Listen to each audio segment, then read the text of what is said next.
Oui, vous êtes bien évidemment sur le grand rendez-vous. Lui, il espère ce soir parlera bien évidemment du grand marché que représente l'Afrique. Consommons local, c'est devenu désormais un grand défi pour le continent. Mais comment est-ce qu'on peut donc arriver, bien évidemment, à atteindre vraiment cette vision du consommant local? Il peut venir, hein, en live, il peut venir, il n'y a pas de souci. C'est avec, bien sûr, l'invité, l'espère que nous allons en parler. Et puisqu'il vient dans un instant, c'est bien évidemment M. Adamas Koudou, qui est le coach formateur, bien évidemment. C'est avec lui que nous allons parler de cela. Il va s'installer en live et puis on va le recevoir. C'est un plaisir de vous avoir sur ce plateau pour parler du consommant local qui est désormais devenu un défi vraiment pour l'Afrique. Bonsoir, M. Adamas. Bonjour, bonsoir tous les auditeurs de l'RTB. Merci beaucoup d'avoir accepté, bien sûr, à notre invitation. Alors ce soir, il est question de parler de consommant local. Un défi pour l'Afrique. Mais pourquoi est-ce que vous dites ça, que c'est un défi désormais? Oui, je ne veux pas citer des chiffres, soyons simples. Vous me voyez, je suis en veste, vous aussi. Et ce qui est à l'intérieur de la veste, la chemise, là, elle n'est pas fabriquée au Bénin. Non plus toutes les installations de l'RTB. C'est peut-être rarement ce matin, on aurait pris une tasse de thé, toi et moi, ou du riz. Donc, ça dit que 99% de ce que nous véhiculons, nous consommons, vient de l'extérieur. Et si nous allons continuer après 50, 60 ans des indépendants de l'Afrique à vivre comme cela, c'est comme se rendre dans un trou de lion sans machette en main. On se fait dévorer complètement par l'Asie et par l'Europe. Même avec machette dans un trou de lion, je pense que vous pouvez vous en sortir. Hein. Mais on peut faire quand même, on peut couper quand même l'oreille du lion.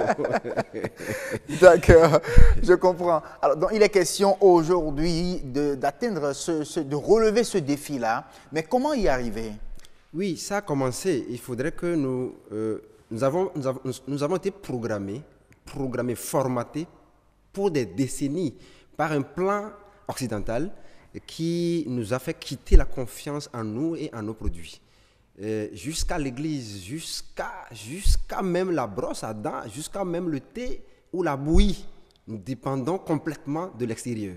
Donc ce n'est plus de la messe à faire ou pardon à demander. Vous voulez dire qu'on a laissé la bouillie au profit du thé, bon, avec omelette et tout le reste. Même des bouillies qu'on doit consommer sont fabriquées par des farines importées de l'Europe. C'est un problème pour l'Afrique. Je vais dans un supermarché à Lomé ou à Cotonou, même le jus de mangue vient de France. Alors que nos mangues pourrissent. On ne va pas appeler le nom des pays ici. Voilà. Voilà, c'est ça, excusez-moi. Oui, Mais oui. Donc même les jus d'orange, les jus de mangue, les jus de toutes choses viennent de l'extérieur. C'est un problème pour l'Afrique. Et nous comprenons qu'aujourd'hui, ici, il y a le chômage, ici, il y a tel ou tel fléau social, etc. C'est parce que nous ne générons pas de l'économie. Et cette économie doit se fonder sur la production locale. Oui, sur la production locale, c'est vrai, vous dites que tous ces produits-là viennent de l'extérieur. Est-ce que c'est la faute aux autres? Est-ce qu'on va continuer toujours à accuser les autres, ceux qui envoient ces produits-là sur nos marchés? C'est le commerce. Donc, les autres, ils ont été intelligents. Ils sont positionnés. Donc, si nous les accusons, il faudra qu'ils se corrigent. Mais non, comme c'est la concurrence, donc vendre qui peut, achète qui peut. Donc, si nous nous retournons vers nous-mêmes et que nous prenons nos responsabilités, nous nous mettrons à changer nos modes de vie, nos comportements alimentaires, vestimentaires, nos comportements économiques, nos comportements de production, afin donc de créer un nouveau tissu industriel pour l'Afrique. Un nouveau tissu industriel pour l'Afrique, c'est vrai, et il faut, ça va participer à satisfaire les besoins de ce grand marché qui est en train donc d'être créé. On parle bien sûr de la ZLEC aujourd'hui, de la zone de libre-échange, en Afrique, de la ZLECA, pardon. Mais dites-nous, est-ce que vous pensez que le fait de mettre en place déjà, de créer ce marché, cette zone de libre-échange est une manière aussi de favoriser l'atteinte de cet objectif? Super, c'est une très bonne approche pour favoriser l'atteinte des objectifs de production et de consommation locale parce que au niveau des pays, il y a déjà des politiques nationales. Et ces politiques ont besoin d'être agrégées parce que l'Afrique, pour moi, est un pays. Donc, je suis africain d'origine togolaise, je ne suis pas togolais. Si donc ce dispositif permet donc à ce que nous puissions traverser librement les frontières.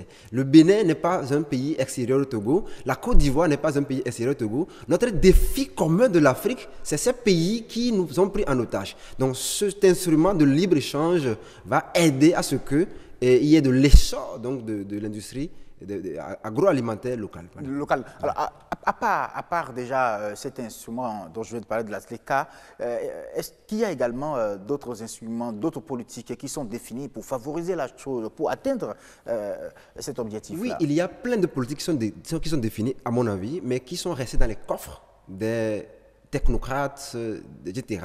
Nous avons besoin simplement de décentraliser ou d'aider ces politiques à rentrer dans le vocable quotidien de chaque Africain que nous sommes.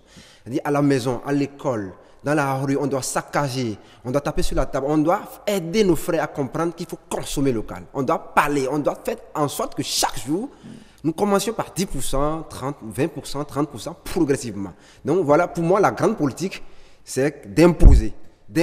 On ne va plus négocier. Le gouvernement va aider les producteurs béninois. Excusez-moi, on est au Bénin. De toute façon, on doit parler du Bénin. Oui, bien évidemment. Voilà, les autres pays de l'Afrique, le gouvernement va aider. Quand il y a des pauses café lors des séminaires, des conférences, on va voir des marques de thé, par exemple. Alors qu'on encourage la production de thé, made in Bénin ou made in Togo, par exemple. Pourquoi ne pas exiger le quinquilibre, par exemple? Je donne un exemple, qui est une plante africaine très connue pour la santé et qui sert à faire du thé aussi. Thé de quinquilibre. Voilà, thé de quinquilibre, par exemple. Donc, c'est comme ça que ça va commencer. Exiger même de la bouillie, du boutoucoin, des éléments africains. Moi, j'aime vraiment. Le Bénin a pris de l'avance sur beaucoup de pays de l'Afrique de l'Ouest parce que c'est le seul pays où tu vois des ministres habillés en africain, là, avec des. C'est bien, c'est très joli.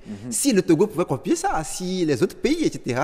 Je sais que le Burkina aussi, ça se fait. Le Burkina aussi, il fait beaucoup d'efforts. Le Ghana aussi. Oui, voilà, le Ghana également. Voilà. Donc, c'est comme ça que progressivement, donc, on va de fil en aiguille, l'habitude va se répandre sur la population. Sur la population. Donc, vous pensez qu'aujourd'hui, il faut vraiment une politique pour les Africains.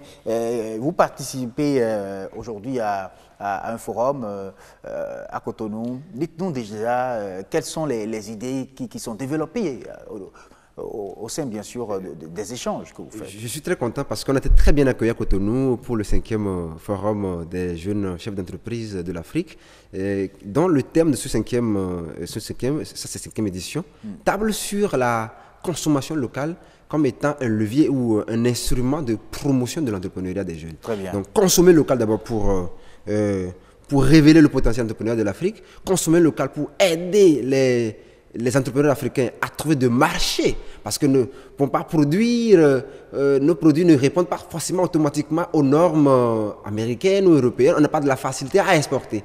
Alors donc, si nous consommons local, nous aidons nos frères à créer de l'entreprise, à développer l'entreprise et à résorber le taux de chômage, à créer de l'emploi et de la richesse donc pour la jeunesse. Voilà. Est-ce que vous ne voyez pas, quand vous parlez surtout des normes, on a passé des décennies à consommer des produits qui respectent des normes, bon, je dis occidentales. Voilà. Mais aujourd'hui, qu'on nous dise que, bon, le fait de consommer africain, est-ce que vous ne pensez pas que le fait qu'on soit resté calqué sur ces produits-là, consommer ces produits-là pendant des décennies, exige des producteurs, des entrepreneurs que vous êtes aujourd'hui, d'adopter également ces normes-là dans vos techniques de production? Oui, je vais parler à deux niveaux.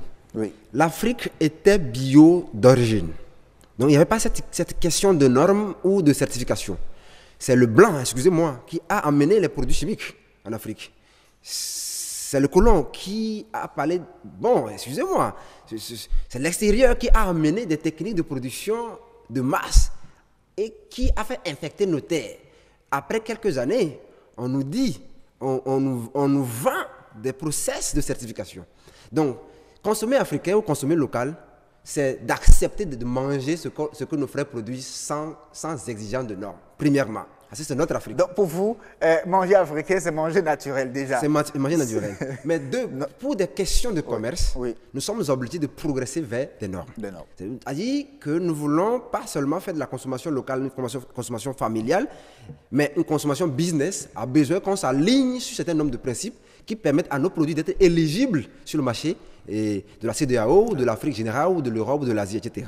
Donc aujourd'hui, les entrepreneurs agricoles, les manufacturiers africains ont besoin donc d'aller à l'école de la normalisation. Est-ce que vous pensez qu'aujourd'hui, en Afrique, on peut vraiment consommer 100% africain sans avoir besoin d'un seul produit venant de l'extérieur? Tout est possible, donc on peut.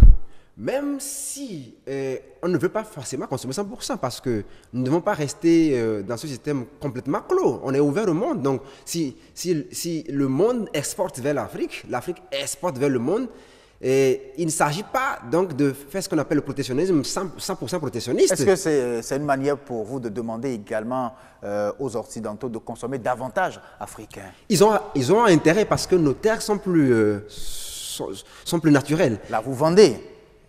Vous êtes en train de vendre, vous êtes en train de vendre, vous. Mais dites-nous, c'est une manière de leur demander de consommer. Si on doit le faire, tout le monde entier sait que l'Afrique est le prochain continent. Et on était en Chine dernier, on va aller en Chine pour la foire horticole à Pékin le 17 août dernier.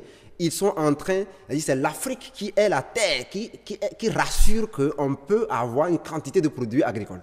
Voilà, donc ce n'est pas de la messe, ce n'est pas du pardon à demander, comme je dis, c'est la règle, ça s'impose, c'est l'Afrique. Simplement que l'Afrique, nous, Africains, avons besoin de nous organiser, d'organiser nos filières et de transformer en fait notre approche en approche business pour pouvoir échanger avec le monde entier. Parce que ce qui est également le problème des entrepreneurs africains, surtout de notre économie, c'est qu'on produit la matière première et qu'on exporte tout brut comme ça. Le cas du cacao, dont le Ghana et la Côte d'Ivoire seuls font la grande partie pour le monde entier, alors que tous les produits cacaotiers qui sont consommés dans nos supermarchés viennent de l'extérieur. Donc, ça veut dire que nous avons le pouvoir de décider aujourd'hui du prix de la matière première, du coton, du cacao, et bien de toutes les autres matières qui servent à l'industrie des pays de l'extérieur. De l'extérieur. Voilà. Donc, il faut consommer. Est-ce qu'il faut transformer ici ou continuer toujours à exporter ces produits-là, quitte à garder notre pouvoir peut-être d'imposer le prix? C'est la seule solution, c'est la transformation locale.